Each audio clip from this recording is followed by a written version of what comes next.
अब ये देखते हैं अनुवांशिक पद, कौन कौन से अनुवांशिक पद थे, कौन से नहीं थे।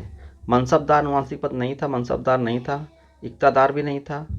आयंगर एक अनुवांशिक पद था और सामंत भी अनुवांशिक होते थे। मनसबदार और इक्तादार, इसमें दोनों में दार लगा, मनसबदार और इक्तादार ये अनुवांशिक नहीं थे, और आयंगर और सामंत ये अनुवांशिक पद होते थे। तुझके बाबरी ये रचना तुर्की में हुई है। अमुक्त मालदा की रचना तेलुगु में हुई है कृष्णदेव राय द्वारा। तुझके बाबरी बाबा ने लिखी तुर्की में। जाम्बवती कल्याणम एवं उषा परिणय ये संस्कृत में लिखे गए हैं। जाम्बवती कल्याणम एवं उषा परिणय की रचना हुई संस्कृत में। निकोलो कोंटी आया था देवराय फर्स्ट के समय, जबकि अब्दुल रज्जाक आया था देवराय सेकंड के समय। किताबुल हिंद की रचना अरबी में हुई है। डोमिंगो पायस ये कृष्णदेव राय के समय आए थे, और बारबोसा भी कृष्णदेव राय के समय आए थे। महमूद गवा, मोहम्मद थर्ड, बहमनी साम्राज्य मोहम्मद थर्ड का मंत्री था महमूद गवा। निकतिन जो है मोहम्मद थर्ड के समय ही आया था, उसमें महमूद गवा जो है ये जो है मंत्री थे मोहम्मद थर्ड के। निकतिन इन्हीं के समय आया था। निकतिन एक रूसी यात्री था, ये मोहम्मद थर्ड के समय आया था। अब कुछ प्रमुख वेधशालाएँ हैं, ये कहाँ पे बनी हम देखते हैं। 5 फेमस है इसमें, दिल्ली, जयपुर, उज्जैन, वाराणसी, मथुरा। प्रमुख वेधशालाएँ हैं, दिल्ली में है, जयपुर में है, उज्जैन एमपी में है, वाराणसी यूपी में है, और मथुरा यूपी, मतलब कि यूपी में 2 हैं, वाराणसी और मथुरा में।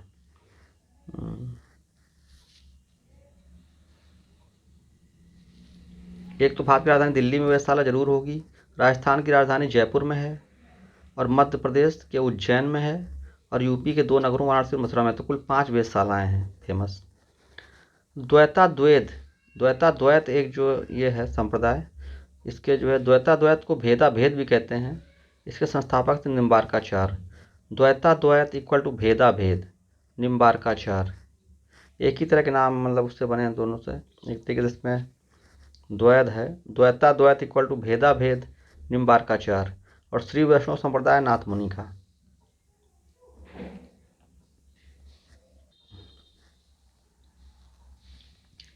अब देखते हैं ये कुछ इंपॉर्टेंट चीजें हैं। उत्तरी काले पाल स्मृतभांड ये मौर्य काल से संबंधित हैं।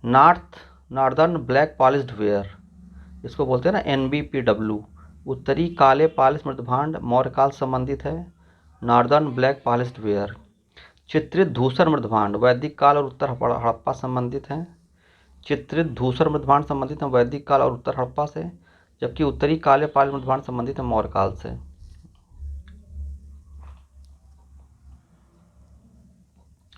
नॉर्दर्न ब्लैक पॉलिश्ड वेयर ये मौर्य काल संबंधित, ऐसे याद रख सकते हैं हम कि मौर्य जो साम्राज्य था मुख्यतः नॉर्थ इंडिया में फैला था, हालांकि फैला तो बहुत बड़े इलाके में था, लेकिन नॉर्दर्न इंडिया मेनली कवर किया था इसने। तो नॉर्दर्न ब्लैक पॉलिश्ड वेयर उत्तरी काल पाल मृतभांड मौर्य काल, चित्रित धूसर मृतभांड वैदिक काल और उत्तर हड़प्पा।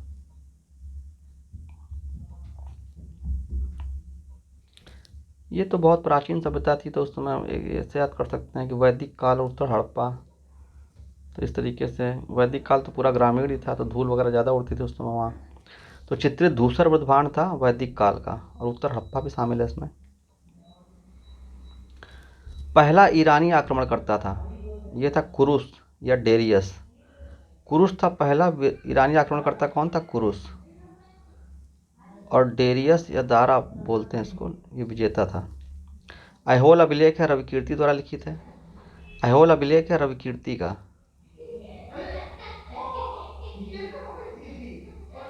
पल्लोमल की उपाधि दी गई थी नंदी वर्मन को। पल्लोमल कौन था? नंदी वर्मन। ऐहोल अभिलेख रविकीर्ति। शिशुनाग काशी का निवासी था। पतंजलि गोंडा निवासी थे। पतंजलि कहाँ के निवासी थे? गणड़ या गोंडा के निवासी थे, और शिशुनाग काशी के निवासी थे। मुरजुल उल जहाब ये कुछ प्रसिद्ध किताबें हैं मध्यकाल की, और इनके लेखक हम देखते हैं। मुरजुल उल जहाब, इसके लेखक हैं अल मसूदी। मुरजुल उल जहाब के लेखक हैं अल मसूदी। अब देखिए मुरजुल मसूदी, तो मुरजुल उल जहाब के लेखक हैं अल मसूदी। और ये फुतू उल बलिदान, तो अल बिलादुरी, बलिदान से बिलादुरी बन गया, तो फुतू उल बलिदान अल बिलादुरी। किताबुल हिंद ये अलबरूनी की रचना है। किताबुल हिंद अलबरूनी की है। और तारीख उल रसूल वल मुल्क ये तबरी की है। तारीख अल रसूल वल मुल्क, बड़ी सी एक किताब का नाम है, एक बड़ा सा नाम है। तारीख अल रसूल वल मुल्क ये तबरी की रचना है, लेकिन इसके लेखक का नाम बहुत छोटा है, सिर्फ तबरी। तारीख, तारीख से हम तबरी याद कर सकते हैं, तारीख तबरी। तारीख अल रसूल वल मुल्क ये तबरी की रचना है। रहला इब्न बतूता की रचना है। भट्टिप्रोलु अभिलेख ये चांदी से निर्मित है। किससे बना है? भट्टिप्रोलु अभिलेख जो है चांदी द्वारा निर्मित है। दीर्घ निकाय महापरिनिर्वाण सूत्र से संबंधित है। दीर्घ निकाय महापरिनिर्वाण सूत्र, महापरिनिर्वाण सूत्र दीर्घ निकाय। भाई महापरिनिर्वाण, परिनिर्वाण है, एक तो निर्वाण मिल रहा है, ऊपर से महापरिनिर्वाण, तो दीर्घ होगी तो एक बड़ी चीज हो गई ना, तो दीर्घ निकाय हो गया महापरिनिर्वाण सूत्र। खुद्दक निकाय धम्मपद, खुद्दक निकाय धम्मपद संबंधित है। विनय पिटक है खंदक, विनय पिटक क्या है? खंदक। अभिधम्म पिटक क्या है? कथा वस्तु। विनय पिटक है खंदक और अभिधम्म पिटक है कथा वस्तु। प्राचीन भारत में विज्ञापन का सर्वप्रथम उदाहरण मिलता है मंदसौर अभिलेख में। प्राचीन भारत में विज्ञापन का सर्वप्रथम उदाहरण मिलता है मंदसौर अभिलेख में।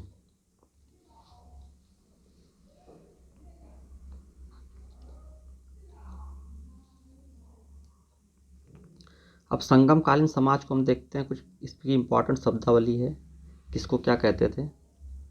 तो ये है अरसर, अरसर कहते थे शासक वर्ग को, अरसर बोलते थे शासक वर्ग को। मल्लवर था दस्यु, दस्यु या डाकू। तो अरसर थे शासक, शासन करने वाले, और मल्लवर थे दस्यु या डाकू। मल्लवर मतलब ऐसे याद कर सकते हैं, उनका काम ही है मल्ल करना, युद्ध करना, सबको लूटना।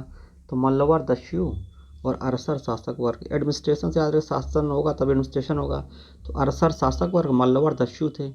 एनियर थे शिकारी, ऐसे याद कर सकते हैं कि एरो, एरो लेकर के, तीर लेकर चलते हैं शिकारी। तो एनियर कौन हो गया? शिकारी। और बेनिगर थे व्यापारी, बा से बेनिगर, बा से व्यापारी। वेल्लाल कौन थे? किसान थे। वेल्लाल किसको कहा जाता था? किसान को। ऐसे याद कर लिए, यही असली लाल है धरती के, तो वेल्लाल किसान हो गए। सुड्डुम कौन थे? ब्राह्मण एवं बुद्धिजीवी वर्ग को सुड्डुम कहते थे। ये सुडोकू क्योंकि बुद्धिजीवी वर्ग था, तो सुडोकू एक पजल होती है ना, जैसे ऐसे याद कर सकते हैं, सुडोकू पजल खेला करते थे, उसमें बहुत माहिर थे। तो सुड्डुम थे ब्राह्मण एवं बुद्धिजीवी वर्ग को कहते थे। वीर पंचाल कौन थे? कारीगर थे। अब ये चाहे सर्दी हो, गर्मी हो, बरसात हो, कितनी ऊपर मतलब जो है बड़ी बड़ी बिल्डिंगें बनाते हैं, ऊपर चढ़ चढ़ काम करते हैं, तो वीर पंचाल तो है ही है। और कम से कम 5 लोगों की जरूरत पड़ती है जब कोई बिल्डिंग बनती है, इससे कम अकेला तो कोई बना नहीं लेगा। तो वीर पंचाल हो गए कारीगर। अब हम ये देखते हैं, according to Periplus of the Erythraean Sea, ये Periplus of the Erythraean Sea बहुत फेमस बुक है, जिससे हमें प्राचीन काल और मध्यकाल की बहुत सारी जानकारी मिलती है, लेकिन इसके लेखक जो हैं अज्ञात हैं। तो according to Periplus of the Erythraean Sea, केंद्र और प्रसिद्धि। उरैयूर फेमस था सूती वस्त्र के लिए, कॉटन के लिए। उरैयूर फेमस था सूती वस्त्र के लिए, कॉटन के लिए। कॉल्ची फेमस था मोती उद्योग के लिए। और भड़ौच फेमस था दास व्यापार के लिए, दासों का व्यापार होता था भड़ौच बंदरगाह से। उरैयूर सूती वस्त्र, उरैयूर जो बंदरगाह था सूती वस्त्र के लिए फेमस था उरैयूर। और कालची फेमस था मोती उद्योग के लिए, भड़ौच फेमस था दास व्यापार के लिए। अब ये इंपॉर्टेंट, वाकाटक वंश था एक, इसका क्रम कैसे राजा हुए इसमें। तो बिंद शक्ति फर्स्ट हुआ, पहले वा से वाकाटक, वा से बिंद शक्ति ने इसकी स्थापना की थी वाकाटक वंश की। तो वाकाटक वंश, बिंद शक्ति फर्स्ट आया, फिर प्रवरसेन फर्स्ट आया, फिर रुद्रसेन फर्स्ट आया, और फिर पृथ्वीसेन फर्स्ट आया। विंध्य शक्ति फर्स्ट, फिर प्रवरसेन फर्स्ट, फिर रुद्रसेन फर्स्ट, फिर पृथ्वीसेन फर्स्ट। ऐसे हम पीवीआर सिनेमा होता है तो वीपीआर याद रखेंगे। विंध्य शक्ति फर्स्ट, फिर प्रवरसेन फर्स्ट, फिर रुद्रसेन फर्स्ट, वाकाटक वंश का क्रम है ये। अब हम देखते हैं प्रमुख गुप्त सामंत। ये थे परिव्राजक, वर्मन और उच्छकल्प। ये प्रमुख गुप्त सामंत थे परिव्राजक, वर्मन और उच्छकल्प। मोगलाजपुरम के चित्र ये विष्णुकुंडिन वंश से संबंधित हैं। मोगलाजपुरम के चित्र किससे संबंधित है? विष्णुकुंडिन वंश से संबंधित हैं। वारिपोतगक ये कौन थे? चोल वंश का राजस्व अधिकारी था, इसको क्या बोलते थे? चोल वंश का जो रेवेन्यू ऑफिसर था, राजस्व अधिकारी, इसको बोलते थे वारिपोतगक। अब देखिए कुछ इंपॉर्टेंट गवर्नर हैं सौराष्ट्र के, और उसमें शासक कौन था ये भी हम याद रखेंगे। तो चंद्रगुप्त मौर्य के समय था पुष्यगुप्त। सुदर्शन झील के निर्माण से संबंधित, निर्माण और उसके जीर्णोद्धार से संबंधित हैं सारे ये। सौराष्ट्र के गवर्नर चंद्रगुप्त मौर्य के समय था पुष्यगुप्त। पुष्यगुप्त जो गवर्नर था चंद्रगुप्त मौर्य के समय था। तुषास्प था अशोक के समय। पर्णदत्त और चक्रपालित ये थे स्कंदगुप्त के समय। और सुविशाख था रुद्रदामन सेकंड के समय। तो पुष्यगुप्त जो गवर्नर था ये था चंद्रगुप्त मौर्य के समय। ऐसे याद रख सकते हैं, चंद्रगुप्त मौर्य के समय विष्णुगुप्त थे चाणक्य, तो पुष्यगुप्त भी उन्हीं के समय होंगे। उन्हीं के रिलेशन विष्णुगुप्त के परिवार के थे पुष्यगुप्त, ऐसे याद रख सकते हैं याद रखने के लिए। तो पुष्यगुप्त भी चंद्रगुप्त मौर्य के समय होंगे। तुषास्प होगा अशोक के समय। तुषास्प तिसरक्षिता भी इनकी रानी थी अशोक की, मतलब अशोक के समय थी तिसरक्षिता। तो तुषास्प तिसरक्षिता दोनों अशोक के समय हो गए। पर्णदत्त स्कंदगुप्त नामी है, तो पर्णदत्त और चक्रपालित सब में ताता लास्ट में लगा। स्कंदगुप्त पर्णदत्त चक्रपालित, तो पर्णदत्त और चक्रपालित थे स्कंदगुप्त के समय। सुविशाख से रुद्रदामन सेकंड के समय, रुद्रदामन सेकंड के समय सुविशाख थे। संस्कृत का पहला अभिलेख भी रुद्रदामन सेकंड के समय का है, तो इसलिए हम सुविशाख, संस्कृत सुविशाख रुद्रदामन सेकंड। अब ये कुछ इंपॉर्टेंट वही मृदभांड प्रारूप है, किस काल में थे देखते हैं। गैरिक मृदभांड ओसीपी, ओसीपी या गैरिक मृदभांड ये था आरंभिक वैदिक काल में, ताम्रपाषाण काल में।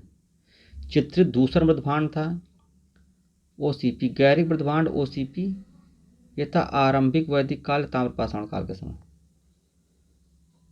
गैरिक मृदभांड ओकरे कलर्ड इस तरह से है कुछ पॉट, तो ये था आरंभिक वैदिक काल ताम्रपाषाण में। पीजीडब्ल्यू पॉलिश्ड ग्रेवेयर चित्रित दूसरा मृदभांड ये था उत्तर वैदिक काल, वो तो लौहकालीन था ही उत्तर वैदिक काल, और हड़प्पा काल के समय भी चित्रित दूसरा मृदभांड हम देखते हैं। उत्तरी काले चमकीले मृदभांड था द्वितीय नगरी क्रांति 600 BC मौर्य काल के आसपास। उत्तरी काले पालिश मृदभांड ये था द्वितीय नगरी क्रांति, इसको बोलते हैं 600 BC को मौर्य काल के आसपास। और कृष्ण लोहित मृदभांड ये तक किसी विशिष्ट काल संबंध नहीं है, ऐसे ही है, मतलब नॉर्मल, ये भी एक मृदभांड का प्रकार है। तो गैरिक मृदभांड था आरंभिक वैदिक काल ताम्रपाषाण, और चित्रित दूसरा मृदभांड था उत्तर वैदिक काल। गैरिक है गैर तो आरंभिक, फिर चित्रित को जान पहचान, चित्रित दूसरा मृदभांड तो उत्तर वैदिक काल लौहकालीन। उत्तरी काले चमकीले मृदभांड 600 BC द्वितीय नगरी क्रांति मौर्य काल के समय। और कृष्ण लोहित मृदभांड किसी विशिष्ट काल संबंध नहीं है। उत्तर प्रदेश का राज्य चर्म विकास एवं विपणन निगम लिमिटेड कहाँ है? आगरा में। यूपी का राज्य चर्म विकास एवं विपणन निगम लिमिटेड कहाँ है? ये आगरा में है। अब देखते हैं अमित्र घात कहा जाता है बिंदुसार को, अमित्र घात कहा जाता है बिंदुसार को, और कुड़िक कहा जाता है अजातशत्रु को। अमित्र घात कौन था? बिंदुसार। और कुड़िक कौन था? अजातशत्रु। अब अजातशत्रु ने अपने पिता की हत्या की थी, तो कुटिल हम कह सकते हैं, कुटिल था, कनिंग था, कुड़िक था। तो कुड़िक था अजातशत्रु और अमित्र घात था बिंदुसार। रामचरित, रामचरित की रचना की थी संध्याकर नंदी ने। ये रामपाल के बारे में है, पाल वंश का शासक रामपाल के बारे में रामचरित की रचना की थी संध्याकर नंदी ने। जबकि कुमारपाल चरित इसकी रचना की थी हेमचंद्र ने। ये कुमारपाल के बारे में है, ये सोलंकी चालुक्य शासक था। देखिए रामचरित अबाउट रामपाल, संध्याकर नंदी पाल वंश का शासक। कुमारपाल चरित अबाउट कुमारपाल, चालुक्य सोलंकी वंश का शासक, ये हेमचंद ने लिखी कुमारपाल चरित। प्रस्थान त्रयी में क्या क्या आ जाते हैं? देखिए बहुत इंपॉर्टेंट, कई बार पूछा गया है। प्रस्थान त्रयी में आ जाते हैं उपनिषद, ब्रह्मसूत्र और भागवत गीता। केवल गीता हो तो नहीं, वो नहीं है, मतलब पूरा भागवत गीता है। प्रस्थान त्रयी में आ जाते हैं उपनिषद, भागवत गीता और ब्रह्मसूत्र। क्या आते हैं प्रस्थान त्रयी में? उपनिषद, ब्रह्मसूत्र और भागवत गीता। अब देखिए 16 महाजनपदों का उल्लेख किसमें है? अंगुत्तर निकाय में भी है, बौद्ध ग्रंथ, एक बौद्ध ग्रंथ है अंगुत्तर निकाय, उसमें 16 महाजनपदों का उल्लेख है। जबकि जैन ग्रंथ भगवती सूत्र में भी 16 महाजनपदों का उल्लेख है। तो 16 महाजनपदों का उल्लेख किसमें है? बौद्ध ग्रंथ अंगुत्तर निकाय में और जैन ग्रंथ भगवती सूत्र में, इन दोनों में 16 महाजनपदों का उल्लेख है। 16 महाजनपदों का उल्लेख किसमें है? बौद्ध ग्रंथ अंगुत्तर निकाय में और जैन ग्रंथ भगवती सूत्र में, इन दोनों में 16 महाजनपदों का उल्लेख है। ऐहोल अभिलेख, ऐहोल अभिलेख की रचना की थी रवि कीर्ति ने। ये पुलकेशन सेकंड के बारे में है। ऐहोल अभिलेख की रचना की रवि कीर्ति ने, ये पुलकेशन सेकंड के बारे में है।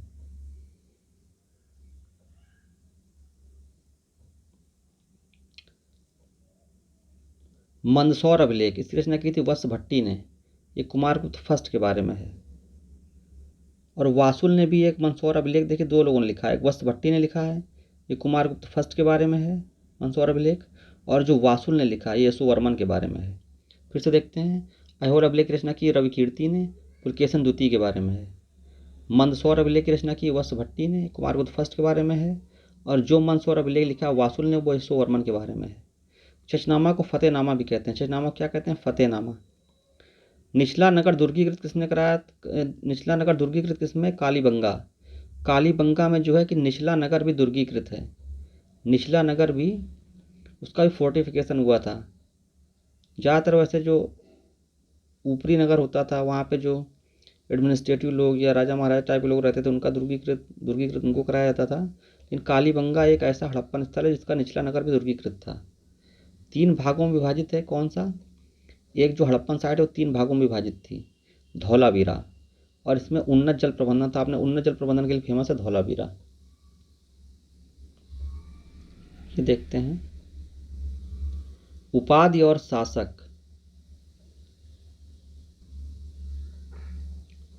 पराक्रमांक की उपाधि मिली समुद्रगुप्त को। पराक्रमांक की उपाधि किसको दी गई थी? समुद्रगुप्त को।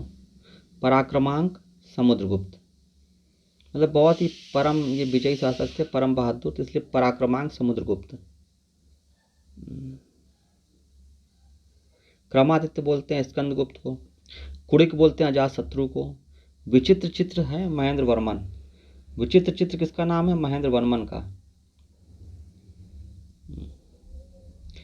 ये वर्मन वंश, महेंद्र वर्मन जैसे ये है पल्लव शासक थे, महेंद्र वर्मन, नरसिंह वर्मन, परमेश्वर वर्मन और नंदी वर्मन। तो ये इस तरह से सारे ये पल्लव शासक हुए क्रम से। विचित्र चित्र बोलते थे महेंद्र वर्मन को, अमित्रघात बोलते थे बिंदुसार को, कुड़िक बोलते थे अजातशत्रु को, पराक्रमांक समुद्रगुप्त, सत्याश्रय बोलते थे पुलकेशिन फर्स्ट को। सत्याश्रय कौन था? पुलकेशिन फर्स्ट। वाकपति बोलते थे मुंज को। नह सहसांक ये सिंधुराज को बोलते थे। वाकपति बोलते थे मुंज को, नह सहसांक बोलते थे सिंधुराज को, और परम वैष्णव बोलते थे लक्ष्मण सेन को। एका ब्राह्मण या वर्णाश्रम का रक्षक ये बोलते थे गौतमीपुत्र सातकर्णी को। एका ब्राह्मण या वर्णाश्रम का रक्षक था गौतमीपुत्र सातकर्णी। अब ये बहुत ही इंपॉर्टेंट क्वेश्चन में हर साल कोई ना कोई क्वेश्चन पूछा जाता है और हर एग्जाम में लगभग इससे क्वेश्चन पूछे जाते हैं। देखिए इसमें हम कुछ ये जो हैं करंट्स के बारे में, धाराओं के बारे में याद करेंगे।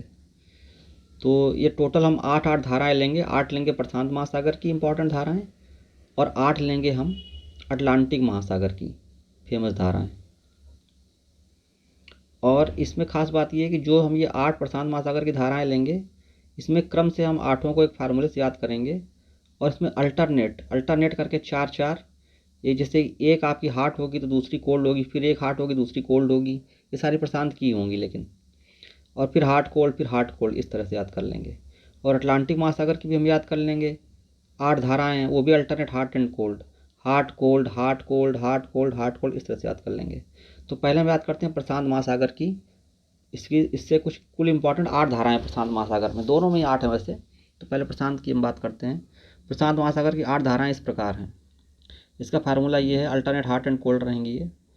क्यूरो क्यूरा सुसी हम्पे अला कैली निनो आयो।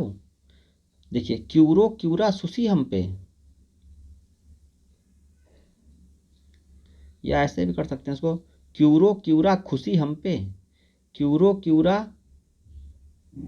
सुसी हम्पे अला कैली निनो आयो, क्यूरो क्यूरा सुसी हम्पे अला कैली निनो आयो।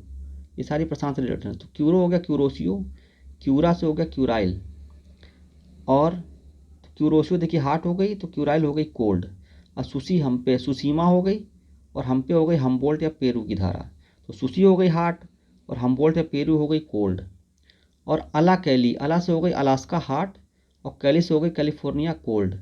और निनो आयो, निनो हो गई अल्निनो हार्ट, और आयो हो गई आयोसियो कोल्ड। तो ये देखिए क्यूरो क्यूरा सुसी हम्पे अला कैली निनो आयो। तो क्यूरोसियो हार्ट, क्यूरो क्यूरा क्यूराइल कोल्ड, सुसी सुसीमा हार्ट, हम्पे हम्बोल्ट या पेरू की कोल्ड, अला अलास्का की हार्ट, और कैली की कैलिफोर्निया की कोल्ड, निनो अल्निनो हॉट और आयो आयोसियो कोल्ड। क्यूरो क्यूरा, क्यूरोशियो हॉट और क्यूराइल कोल्ड। सुसी हम्पे, सुसीमा हॉट, हम्बोल्ट या पेरू कोल्ड। अला कैली, अलास्का हॉट और कैलिफोर्निया कोल्ड। निनो आयो, अल्निनो हॉट और आयोसियो कोल्ड। इस तरह से हो गई। तो इस तरीके से हमारी ये 8 इंपॉर्टेंट धाराएं प्रशांत महासागर की तैयार हो गई अल्टरनेट हॉट एंड कोल्ड करके। फिर हम देखते हैं ये 8 इंपॉर्टेंट जो धाराएं हैं अटलांटिक महासागर की, इनको भी देखते हैं अल्टरनेट हॉट एंड कोल्ड करके। टोटल 8 हैं। देखिए, गुलाब का फ्लो बेनफा, गुलाब का फ्लो बेनफा। अब जैसे ऊपर प्रशांत महासागर में एक एक वर्ड लिया था हमने, क्यूरा, क्यूरी, क्यूरा, क्यूरो, क्यूरा, सुसी हम्पे, अला कैली, निनो आयो। दो दो शब्द के, दो दो वर्ड के, मतलब दो दो लेटर्स के एक एक वर्ड लिए शब्द थे उसमें, और इसमें एक एक लेटर से ही हमारा पूरा फार्मूला बनेगा अटलांटिक महासागर में। गुलाब का फ्लो बेनफा, ये अटलांटिक का फार्मूला है। गुलाब देखिए, गुला तो Gulf Stream hot, Labrador cold.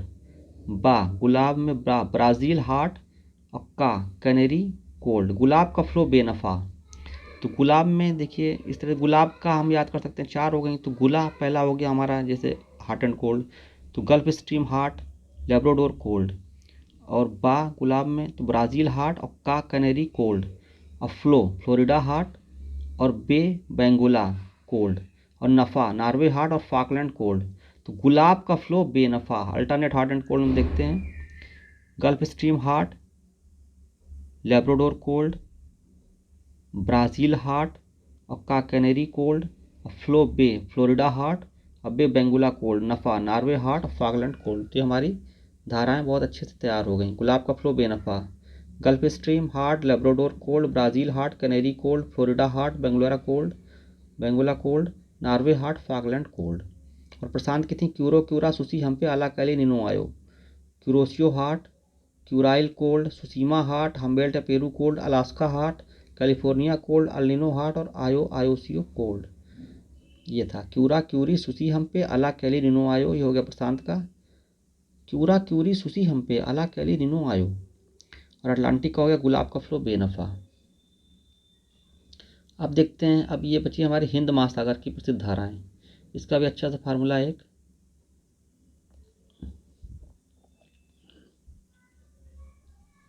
Hind महासागर इसलिए इजी क्योंकि इसमें ठंडी धारा में एक ही याद करनी है। केवल हिंद महासागर की जो पश्चिमी ऑस्ट्रेलिया धारा है यही एकमात्र ठंडी धारा है, बाकी सारी गर्म धाराएं हैं। तो गर्म धाराओं का हिंद महासागर का फार्मूला है मोमो अंगुल सो हार्ट। मतलब मोमो इतना हार्ट है कि अंगुली भी मतलब हार्ट हो गई, तरह से अंगुल भी हार्ट हो गया। मोमो अंगुल सो हार्ट, मो से एक पहले मेडागास्कर, फिर मो से मोजाम्बिक, फिर अंगुल अंगुलहास, और फिर सोमालिया, और हार्ट ये सभी गर्म है चारों। तो ऐसे भी याद कर सकते हैं मेमो अंगुल सो हार्ट, मतलब एक मेमो दे दिया कि भाई बहुत हार्ट आपने बनाया है ये मोमोज। तो मेडागास्कर, मोजाम्बिक, अगुलहास, सोमालिया की धारा ये सभी गर्म धारा हैं, जबकि पश्चिमी ऑस्ट्रेलिया की धारा हिंद महासागर में ठंडी धारा है। अब देखिए ये कुछ इंपॉर्टेंट सिद्धांत हैं, अर्थ से रिलेटेड है मेरे ख्याल से। ये सिद्धांत है पेनी पैनी paddy, DK wing, DK king, ऐसे याद रख लेंगे हम। 3 सिद्धांत जो हैं, पेनी पैनी पैडी और डीके किंग। तो पेनी प्लेन सिद्धांत दिया था डेविस ने, पैनी प्लेन दिया था क्रिकर्मे ने, क्रिकमे ने, और पेडी प्लेन दिया था किंग ने। सिद्धांत कौन कौन से? पेनी पैनी paddy, DK King, peneplain Davis, panplain क्रिकमे और पैडी प्लेन किंग। तो ये हो गया सिद्धांत पेनी पैनी paddy, DK King, peneplain Davis, panplain क्रिकमे और पैडी प्लेन किंग ने दिया था। पेनी plane Davis, panplain क्रिकमे, paddy plane king. पेनी पैनी पैडी डीके किंग। जब भी इस तरह कोई आ जाए पेनी प्लेन या पैनी प्लेन तो यही फार्मूला याद कर लीजिए, पेनी पैनी paddy DK King. Peneplain Davis, अब डीके किंग धर्मेंद्र कुमार तो अपने को किंग समझते हैं, तो penny Davis, panplain Davis, peneplain Davis और panplain Crickmay, DK King. Pediplain किसका? किंग की है अवधारणा। एक आता प्राइमा रंप की अवधारणा, ये पेंग की है। प्राइमा रंप अवधारणा किसने दी थी? पेंक ने। अब ये मोहो एंड गुटनबर्ग असंबद्धता, डिसकंटिन्यूटी बोलते हैं इसको। तो मोहो डिसकंटिन्यूटी क्या है? क्रस्ट मेंटल कोर, देखिए 3 ये लेयर्स होती हैं धरती की, क्रस्ट मेंटल और कोर।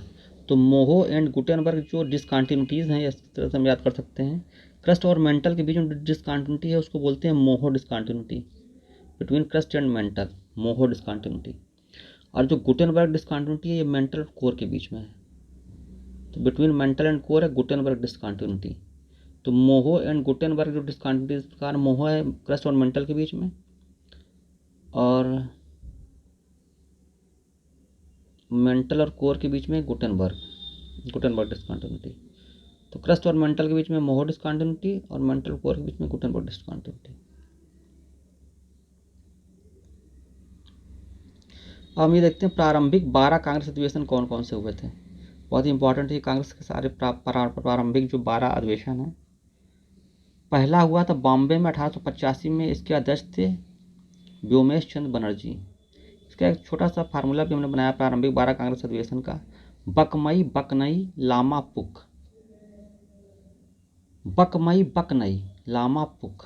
तो बकमई को याद करते हैं, देखिए बॉम्बे, कोलकाता, मद्रास, इलाहाबाद, फिर बॉम्बे, कोलकाता, नागपुर, इलाहाबाद, और लामा लाहौर, मद्रास, और पुक से हो जाएगा पुणे और कलकत्ता। इस तरीके से प्रारंभिक 12 कहाँ कहाँ पे हुए ये हैं।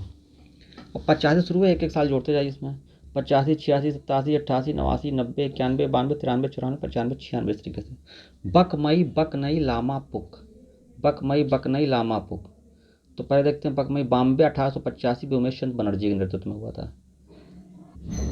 दूसरा हुआ था कलकत्ता में 1886 में दादा भाई नौरोजी के नेतृत्व में। तीसरा हुआ था मद्रास में 1887 में तैयब जी के नेतृत्व में। चौथा हुआ था इलाहाबाद में 1888 में जॉर्ज यूले के नेतृत्व में। पांचवा हुआ था बॉम्बे में 1889 में वेटरबर्न के अध्यक्ष में।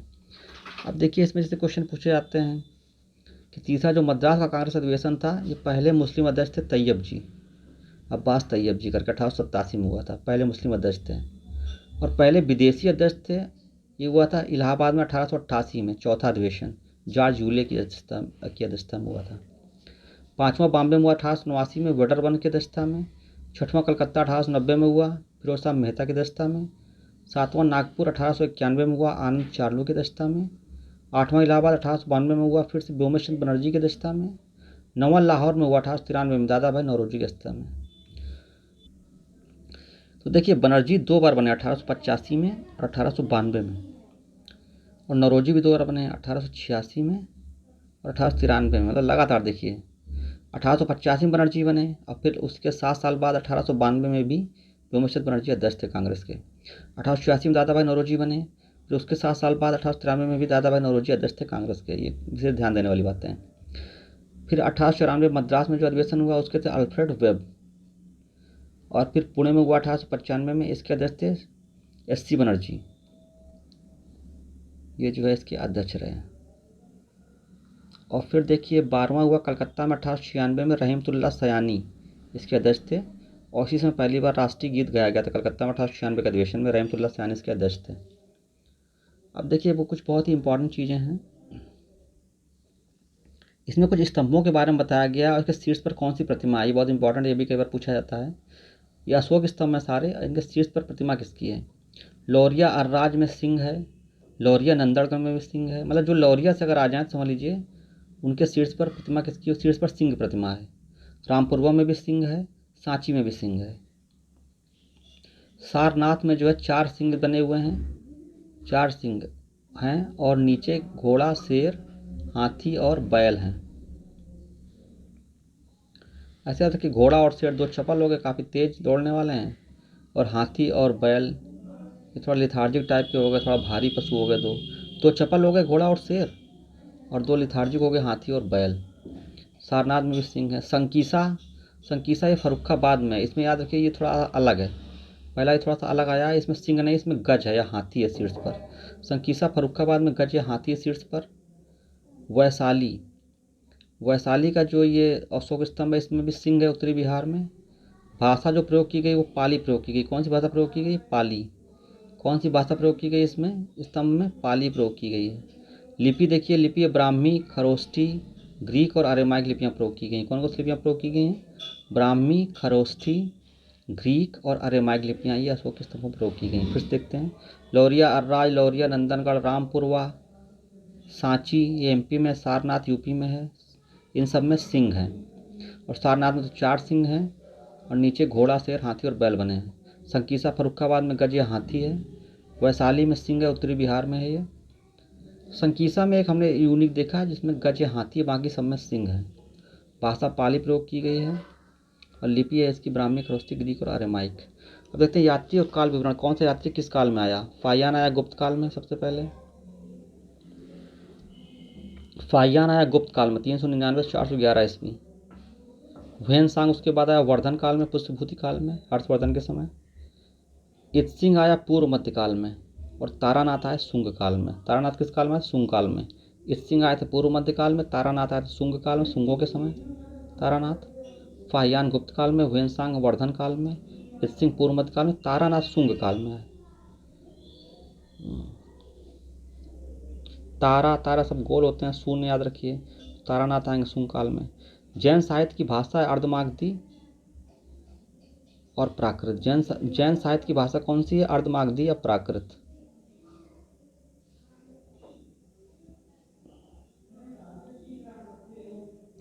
भारतीय पुरातत्व का जनक कहा जाता है अलेक्जेंडर कनिंघम को। ये भी कुछ इंपॉर्टेंट पॉइंट्स हैं। भारतीय पुरातत्व का जनक किसको बोला जाता है? अलेक्जेंडर कनिंघम को। और भारतीय प्रागैतिहास काल का जनक किसको माना जाता है? रॉबर्ट ब्रूसफुट को। ये एक भूवैज्ञानिक थे। भारतीय पुरातत्व का जनक माना जाता है अलेक्जेंडर कनिंघम को, और भारतीय प्रागैतिहासिक काल का जनक माना जाता है रॉबर्ट ब्रूसफुट को। ये एक भूवैज्ञानिक थे। यापनी एंड कूचक संप्रदाय संबंधित है, जैन धर्म से संबंधित है। यापनी एंड कूचक संप्रदाय संबंधित हैं, जैन धर्म से संबंधित हैं। अब ये देख लेते हैं जरा,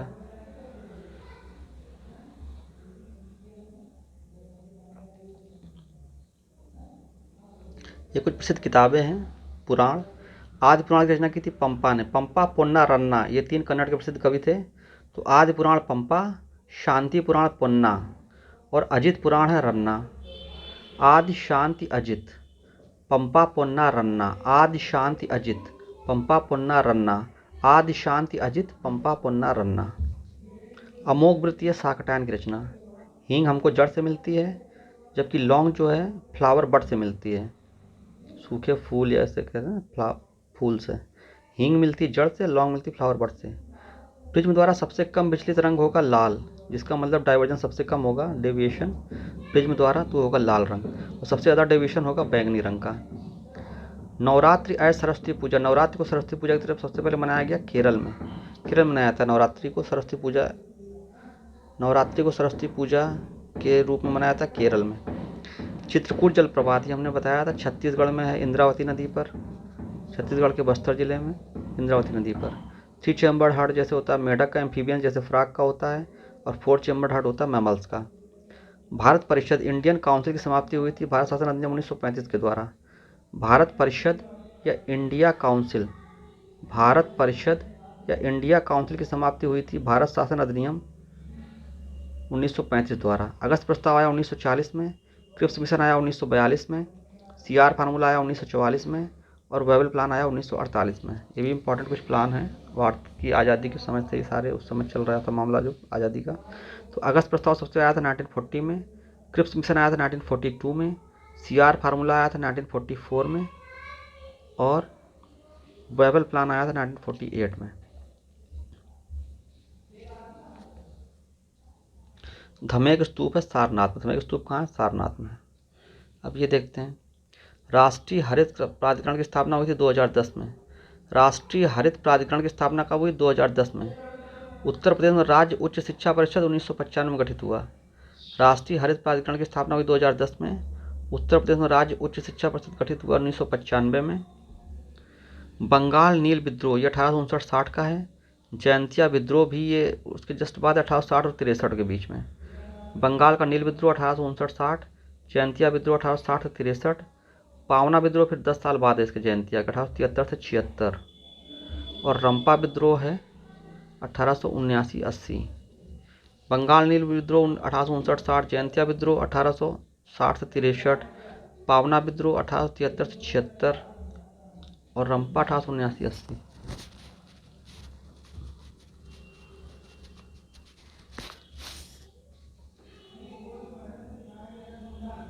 औद्योगिक प्रदेश और देश, एल्सेस और लॉरेन कहाँ के हैं? ये फ्रांस के हैं। एल्सेस और लॉरेन फेमस हैं फ्रांस के। ये सब कोयला से ऐसे धातुओं से रिलेटेड मिनरल्स, खनिज से। एल्सेस और लॉरेन फ्रांस का रिच था काफ़ी मिनरल्स में। रूर एंड सैक्सनी है जर्मनी के। ब्रिस्टल इंग्लैंड का। यूपी में किसान समृद्धि आयोग बना 2017 में। और यूपी में नहर सिंचित क्षेत्र कितना है? 30% है। यूपी में नहर द्वारा सिंचित क्षेत्र है वो 30% है। व्यापार सुविधा केंद्र एंड क्राफ्ट म्यूजियम है वाराणसी में। कहाँ पे है? वहाँ से व्यापार सुविधा, वहाँ से वाराणसी। व्यापार सुविधा केंद्र एंड क्राफ्ट म्यूजियम वाराणसी में।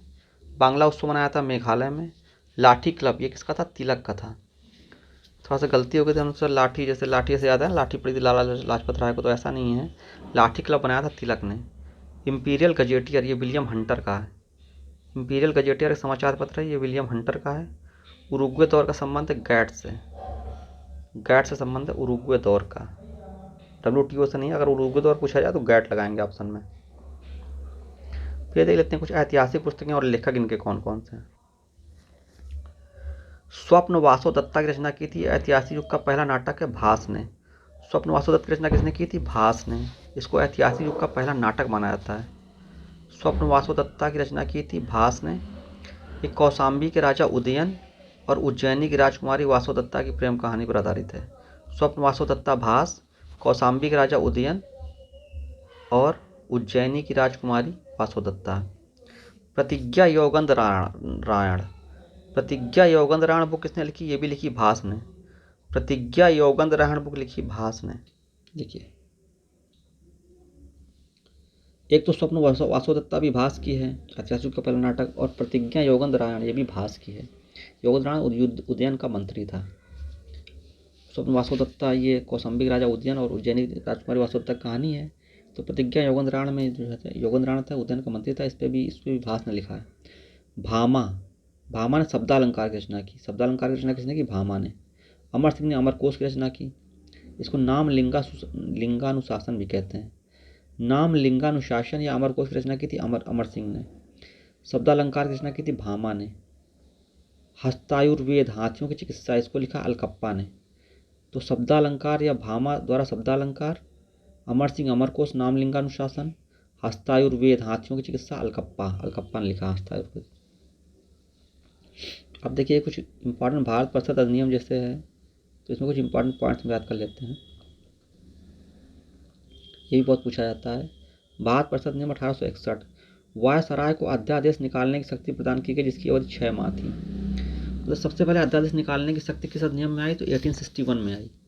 विकेंद्रीकरण प्रारंभ हुआ।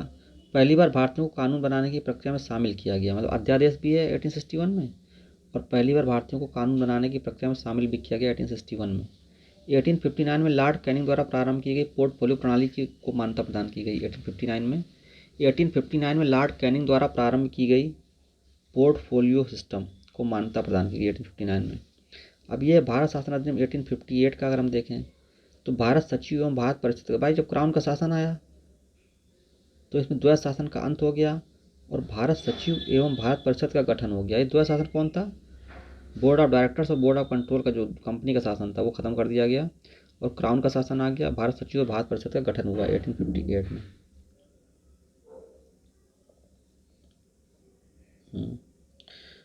फिर ये इस तरह से हम देखते हैं, इसे इधर से देखते हैं। पहले 1853 का चार्टर एक्ट था, अंतिम चार्टर एक्ट था ये। 20-20 साल के चार्टर एक्ट आए थे कई सारे। सिविल सेवकों की भर्ती एवं चयन हेतु खुली प्रतियोगिता की व्यवस्था प्रारंभ हो गई थी 1853 के चार्टर एक्ट से। सिविल सेवा के संबंध में 1854 में मैकाले समिति का गठन भी कर दिया गया था। तो सिविल सेवा का जो पूरा एक तरीके से जो प्रॉपर वो था प्रोसीजर, ये 1853 का चार्टर एक्ट है। कानून निर्माण में गवर्नर की सहायता है तो एक विधान परिषद का गठन भी किया गया 1853 में। कानून निर्माण में गवर्नर की सहायता है तो एक विधान परिषद का गठन किया गया 1853 में।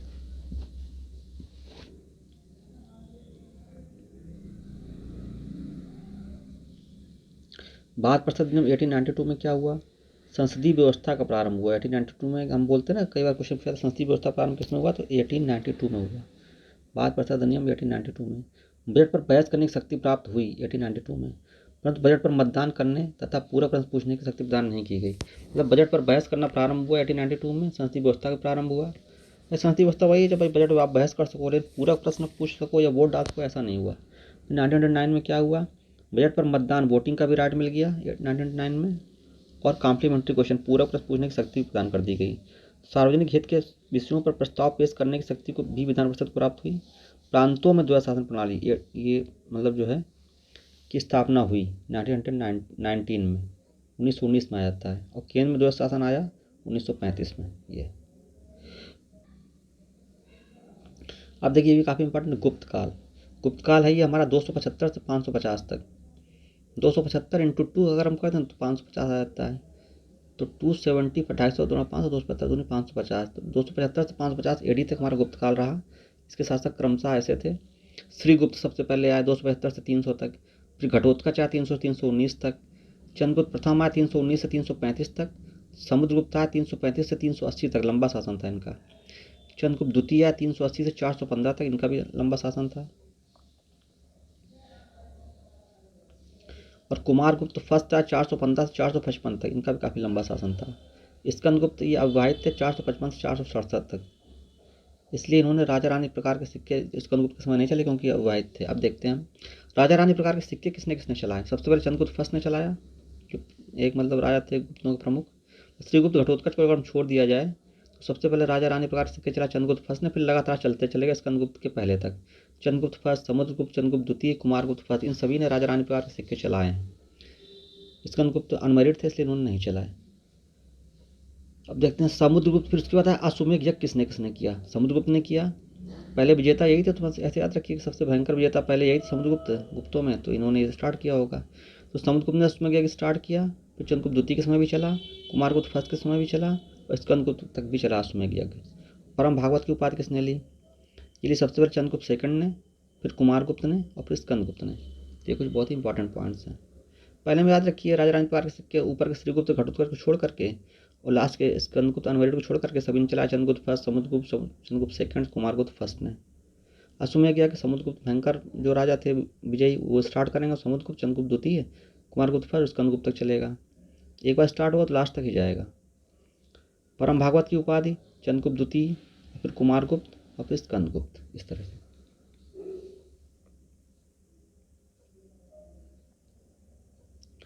तो ये आज के कुछ बहुत ही इंपॉर्टेंट जीएस के पॉइंट्स थे। ये आपके हर वनडे एग्जाम में और हर ऑब्जेक्टिव एग्जाम में मल्टीपल चॉइस क्वेश्चन में बहुत ही आपकी हेल्प करेंगे। आगे हम और भी ऐसे ही आपकी वीडियो बनाते रहेंगे आपके लाभ के लिए, आपके लिए बहुत ही यूज़फुल वीडियो लाते रहेंगे। तब तक के लिए इंतज़ार करिए और बहुत बहुत धन्यवाद।